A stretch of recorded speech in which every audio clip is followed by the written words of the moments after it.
ശ്രീകണ്ഠേശ്വര ക്ഷേത്രത്തിൽ ശിവരാത്രി മഹോത്സവത്തോടനുബന്ധിച്ച് നടന്ന ആഘോഷവരവ് ഭക്തിസാന്ദ്രമായി.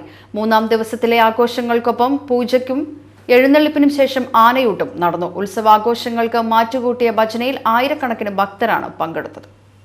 ശ്രീകണ്ഠേശ്വര ക്ഷേത്രത്തിലെ ശിവരാത്രി മഹോത്സവത്തോടനുബന്ധിച്ച് മൂന്നാം ദിവസം പൂജയ്ക്കും എഴുന്നള്ളിപ്പിനും ശേഷം ആനയൂട്ട് നടന്നു. 9 മുതൽ ഗോവിന്ദപുരം പാർത്ഥസാരഥി ക്ഷേത്രം മാതൃസമിതിയുടെ നാരായണീയ പാരായണം, 10 മുതൽ സംഗീത മത്സരം എന്നിവയും നടന്നു. വൈകിട്ട് 6-ന് കടുങ്ങോഞ്ചിറ ശ്രീ മഹാഗണപതി ക്ഷേത്ര ഭജന സമിതിയുടെ ഭജന, നൃത്ത മത്സരവും അരങ്ങേറി.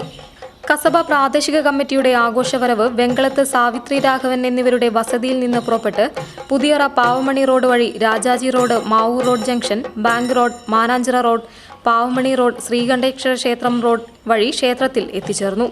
പ്രശോക് കുമാർ തറമ്മൽ, സുഷീർ അച്ചാഴിയത്ത്, സുബ്രഹ്മണ്യൻ കളത്തിൽ, ജയാനന്ദൻ പയ്യമ്പള്ളി തുടങ്ങിയവർ നേതൃത്വം നൽകി.